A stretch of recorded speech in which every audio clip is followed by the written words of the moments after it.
Je vais commencer ce débrief par vous souhaiter à tous et à toutes des très bonnes fêtes de fin d'année. Hein, voilà, que vous soyez supporters de l'Olympique Lyonnais, d'autres clubs, que vous n'aimez pas le football, que vous aimez le curling, je ne sais pas, peu importe votre profession, ce que vous faites, ce que vous aimez.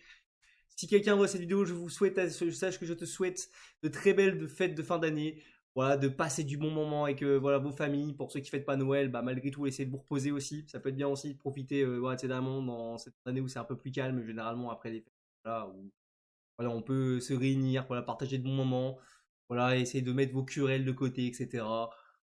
Tout simplement, voilà, partager un petit moment de paix, si je peux dire. Si ça ne serait-ce que l'espace de quelques jours, tu vois, c'est déjà mieux que rien. Parce que je pense que déjà, premièrement, voilà, le monde est assez, voilà, on va dire, oui, je sais, je vais faire un peu mon philosophe, tu vois.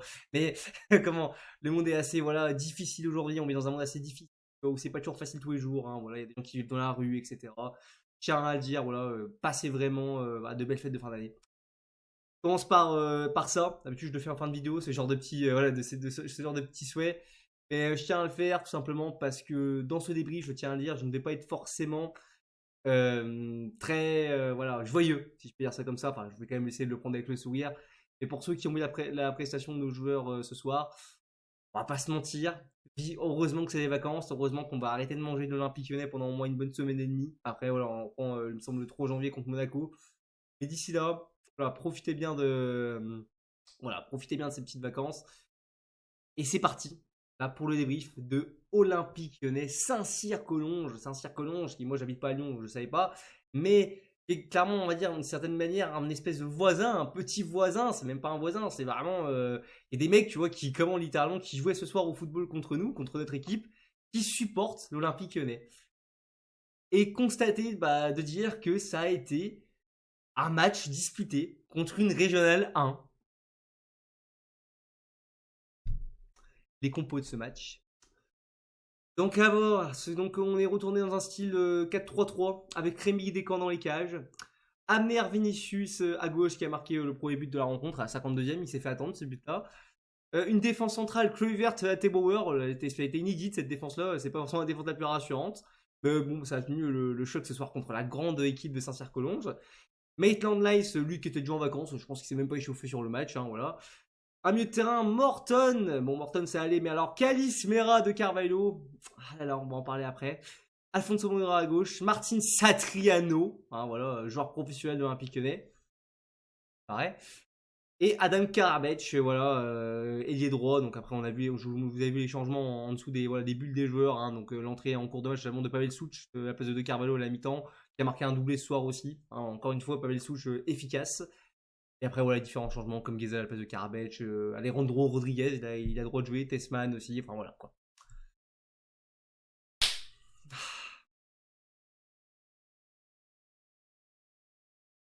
Gardons le sourire, c'est les fêtes de fin d'année, voilà. Soyons zen, soyons paix, voilà, pour une fois qu'on peut un peu, voilà, on va dire, être un peu plus joyeux, essayer de voir un peu la vie d'un autre côté. Mais bon, oh là là là là, ça y tient chaud ce truc-là. Hein.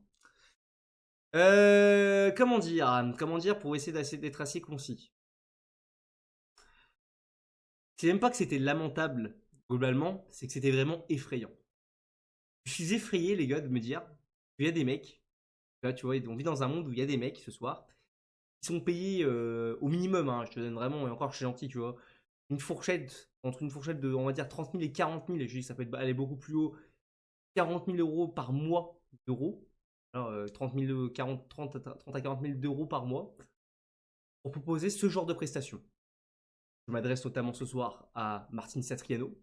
Moi, je dis des fois, je dis pas que je défends, mais j'ai conscience quand même que c'est un joueur qui est limité, tout ce que tu veux. Mais sauf que ce soir, je suis désolé, en tant que numéro 9 professionnel, tu n'as pas d'excuses. Tu affrontes une régionale, tu affrontes des mecs qui peuvent être autant que moi qualifiés pour jouer un match de foot à ce niveau-là. Hein. Et moi, je connais des mecs qui jouent en R1, qui jouent en R2, un petit peu aussi des niveaux en dessous. En parlant des niveaux voilà, des adversaires qu'on a affrontés ce soir. Je pense aussi à De Carvalho. Franchement, on me fait penser à Maxence Cacré à la fin de l'Olympique Lyonnais. Bon, au même moment de la dernière saison, il avait fait aussi d'arrêt, il me semble, un match contre, je sais plus qu'on avait joué, qu'on s'était qualifié, là, Feigny Olloy, je crois, un truc comme ça. Là, on avait gagné 2-1. Un compliment de dire ça pour Mathis De Carvalho. Je pense à Caïs Mera, voilà, Caïs Mera qui, c'est bien, a fait une très belle préparation voilà, estivale. et qui depuis, franchement, Kais Mera, je suis désolé, mais il est temps de se réveiller. Hein. T'es pas Nabil Fekir, t'as rien prouvé, mon garçon. Il est peut-être temps un peu de se sortir les doigts du cul. Ouais, ouais. Et au global, je veux te dire, même au global, l'équipe au global, même dans les intentions et tout, ça n'a pas été bon. Mais je tenais vraiment à parler d'eux en priorité parce que franchement, Carbach aussi, j'aurais pu citer aussi qui a vraiment pas été bon. Maitland Nice, on est habitué, de toute façon, rien à foutre. Mais franchement, les gars, je vous avoue, la première mi-temps, c'est une honte. C'est une honte sans nom, clairement, de proposer une telle performance, de ne faire si peu de différence, de ne pas réussir à se créer des occasions franches quand tu joues ce genre d'équipe en niveau, avec un si bas niveau. Hein. Là, on parle quand même, les gars, comme je dis, quand même de régional. C'est pas de la Nationale 1, qui est bientôt professionnelle, il me semble, à partir de la saison prochaine. C'est pas de la Nationale 2, la Nationale 3. C'est de la Régionale 1. C'est 8e, voire 9e division du championnat français. Peut-être un peu plus, mais voilà, c'est pas non plus, il n'y a pas une énorme différence, quoi. La production de ce soir, franchement, les amis, alors on gagne 3-0. Fort heureux, j'ai envie de te dire. C'est le minimum, c'est le strict minimum. Mais moi, ce que je trouve vraiment effrayant, c'est que moi, enfin, effrayant. C'est effrayant, mais à côté, tu vois, ça me remet de l'espoir dans ma vie. Moi qui rêvais des joueurs professionnels, je me dis, mais en fait, là, si je m'entraîne pendant, vas-y, 2-3 mois à fond, j'ai le niveau pour jouer à la place de Martin Satriano ou de Carvalho. C'est dingue. Ah mais c'est dingue, je suis désolé, vraiment j'insiste sur Satriano, surtout dans Carvalho. Bon, Mera est aussi dégueulasse, bon, on va laisser le compte sur ça de la part de sa prestance physique, même si bon, il n'y a pas que ça. Il faut qu'il prenne clairement du muscle, ce joueur-là, ce gamin. Et même, il n'y a pas que ça.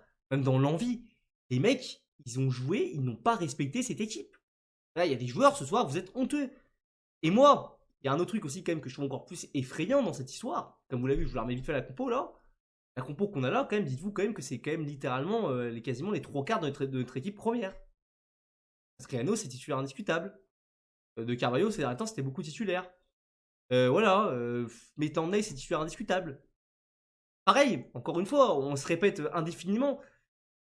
Mais les Alejandro Gomez, qui en plus, Rodriguez aussi, comme tu veux, voilà, le joueur qui remplace notre numéro 9 anglais, là, le jeune là, qui a 17 ans, pourquoi il joue pas ce genre de match? Tu vas le faire, si tu le fais pas jouer là, tu vas le faire jouer quand? Comme je l'avais dit la dernière fois en Europa League. Mais là, c'est encore plus l'occasion. Et ces jeunes-là, qui ont peut-être 17 ans, comme Barisic qui a 19 ans, il me semble aussi, ils ne commencent pas titulaire ce soir. Ils ne commencent pas titulaire. Les mecs, c'est des professionnels. Alors oui, c'est des jeunes joueurs qui doivent encore prendre de la mérité, qui vont prendre de l'expérience, qui ne sont pas à leur plein potentiel. Ils peuvent peut-être être un petit peu, on va dire, court techniquement sur les bases, entre guillemets, parce que c'est forcément, c'est les jeunes joueurs. C'est comme ça, c'est en forgeant qu'on devient forgeron, j'ai envie de te dire. Donc il faut quand même qu'il y ait à un moment donné joue pour pouvoir un peu se former. Et de base, ces mecs-là, tu les fais jouer ce soir, ça reste des joueurs nettement, ou du moins supérieurs au global, aux joueurs de Saint-Cyr en Collonges, quand même. Enfin, Collonges, pardon. Et les gars, c'est des professionnels. C'est quand même, c'est des joueurs au-dessus de la moyenne, quand même. C'est des gamins ok, mais ce sont des joueurs professionnels. Pourquoi ils ne le débutent pas ce soir? Pourquoi tu ne fais pas plus de temps de jeu? Alors oui, c'est bien, il a reposé Tolisso, Tagliafico, je sais plus s'il était blessé ou quoi. Bon, il a fait un tournée un peu avec Greif aussi, en mettant des camps. Et sinon, il n'y a quasiment aucun turnover. Ça dingue. Je parle là de Rodriguez et de qui a joué, qui est rentré d'ailleurs, qui, pour la petite anecdote, hein, voilà, il est rentré, je crois, 20 minutes ou 7 minutes, je sais plus. Voilà, en 20 minutes, il a fait plus que Satriano sur tout le match. Hein. Satriano, d'ailleurs, je me répète sur ce joueur, mais ce mec-là, en fait, il s'est trompé de poste. Je sais pas qui l'a mis numéro 9, mais ce n'est pas son poste. C'est pas joué numéro 9. J'ai jamais vu faire un joueur faire des déplacements aussi débiles, excusez-moi du terme. C'est incompréhensible les déplacements de Satriano. On dirait qu'il veut pas marquer. Aucun esprit de buteur, rien. De Carvalho, voilà, pareil. Inexistant, transparent. Sert à rien, que des mauvais choix. Techniquement, c'est atroce. Je te dis vraiment. Je te dis pas que si nous, moi ou même toi, spectateur de l'Olympique Lyonnais, je ne sais pas, voilà, peut-être que tu es supporter aussi. Je dis pas qu'on serait peut-être meilleur que ces mecs-là, mais on ferait pas pire. Franchement, certain. Je pense certain que tu vois, sur 90 minutes, sur ce genre de match-là, on ne ferait pas pire au moins. C'est effrayant. C'est effrayant. Bon, on va essayer de mettre ça sur les comptes de fin d'année, et moi je trouve ça effrayant, parce que c'est pas la première fois qu'on voit ça. Et Kais Mera, je l'ai déjà répété, voilà. Pour moi, c'est aussi une question un peu d'attitude, Kais Mera. Je pense qu'il pense que déjà, il a acquis des choses. Tu n'as rien acquis encore, Kais Mera. Moi, j'attends un vrai match voilà, où tu es une référence. Tu as des qualités évidentes, on le voit. C'est trop peu depuis le début de saison. C'est trop léger. Là, tu vas manger du banc. J'ai vu la rumeur, là, Abdelli, le genre de Rennes, là. Bah, dit, franchement, c'est bien. Kais Mera, il joue plus le milieu de la saison après. Hein. C'est terminé. Dis ça. Enfin, bref. Prestation décevante, on marque on marque sur un coup franc de Morton qui est repoussé par le goal, Abner qui suit bien, bravo 1-0. 2-0, bah, comme je dis, la belle rentrée de Rodriguez, voilà, qui fait une belle percée, voilà, parce que c'est pas faire savoir Satriano aussi par la même occasion, pour la petite anecdote aussi. Il fait une passe D sur Soulch qui la pousse qu'au fond, voilà, but fait, tout fait. Pas le deuxième but, bon, il s'en sort un peu bien, pas les Soulch, mais bon, véritable professionnel, voilà, voilà il fait le taf. Souch, pareil, faisons majoritaire, Souch a été un des seuls véritables tops ce soir avec Moreira et comment. Et peut-être Kluivert qui d'ailleurs, lui, bon Kluivert, après il a joué contre une faible adversité. Par contre, ce mec-là, faut quand même le dire, dans les replis défensifs, le mec c'est un TGV, c'est le TGV en direction, enfin c'est l'Eurostar en direction de Londres ou d'Amsterdam, comme tu veux, quoi. Mais il a une vitesse de pointe, ce garçon-là, c'est un truc de dingue par contre. Ça, il a une très bonne qualité par contre. À part ça, voilà, il n'y a rien à retenir. Voilà. Je suis quand même, on va dire, satisfait parce qu'en plus, pareil, on va encore avoir la chance de jouer Lille. Oh, même les Lillois, je pense qu'ils sont même comme nous à notre place, ils en ont déjà marre. Bah, franchement, c'est un truc de dingue. Tu peux jouer 31 équipes sur. Voilà, tu peux jouer 31 équipes possibles ou tu tombes encore sur Lille. Ah, je sais pas où, mais moi, les Lillois, même les Lillois, je pense qu'ils en ont marre à un moment donné. C'est insupportable. On joue toujours les mêmes adversaires. Voilà, pour la 50e année de suite, t'as l'impression qu'on les joue tous les ans en Coupe de France. On jouera là-bas à Lille, du coup, ce sera le 10 janvier. Donc, on va enchaîner un déplacement à Monaco et après à Lille. Ouais, le début de l'année, il sera coriace. Hein. Va falloir quand même voilà, se lever tôt. Enfin, si tu joues comme ça, on va dire voilà, tu vas être déçu très rapidement. On verra bien. Je verrai bien. J'ai pas envie de me poser de questions. On va se quitter sur cette année, voilà, un peu mitigé, on va pas se mentir, en tant qu'Olympique lyonnais. Les top, les fleuves, comme je l'ai dit, donc Soulch, je vais mettre Kluivert quand même et Moreira aussi, que j'ai quand même bien aimé globalement. Et la petite entrée de Rodriguez Gomez qui était pas aussi mauvaise, je trouve. Et à part le reste, c'était assez moyen, c'était bidon. Voilà. Et le très très mauvais, on va dire, franchement, je le dis, Maitland Nice, de Carvalho, Mera, Cetriano, c'était affreux. Affreux, affreux. Ate Bauer aussi, ça n'a pas été terrible, mais bon, voilà. Et puis c'est tout. Voilà, c'est tout ce que j'ai à vous dire sur ce débrief. Écoutez, pendant, je pense, les vacances, on essaiera de voilà, faire des petites vidéos avec YouTube, faire peut-être un bilan de mi-saison. Qu'est-ce qu'on peut attendre de cet Olympique là? Le mercato aussi qui va arriver aussi, forcément des renforcements, peut-être des possibles départs également.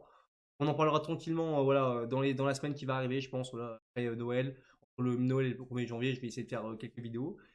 Et puis voilà. Écoutez, j'ai rien d'autre à vous dire sur ce débrief, si ce n'est de laisser votre avis en commentaire, hein, si c'est possible, si ce débrief vous a plu, qu'est-ce que vous avez pensé de ce match. Donnez aussi donner de la force en mettant un petit pouce bleu, un petit pouce rouge comme vous voulez. Et nous, écoutez, bah, on se retrouve très bientôt hein, pour une nouvelle vidéo.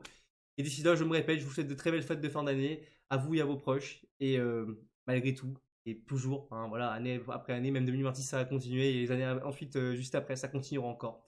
Allez, l'OL. Allez, à plus, les amis.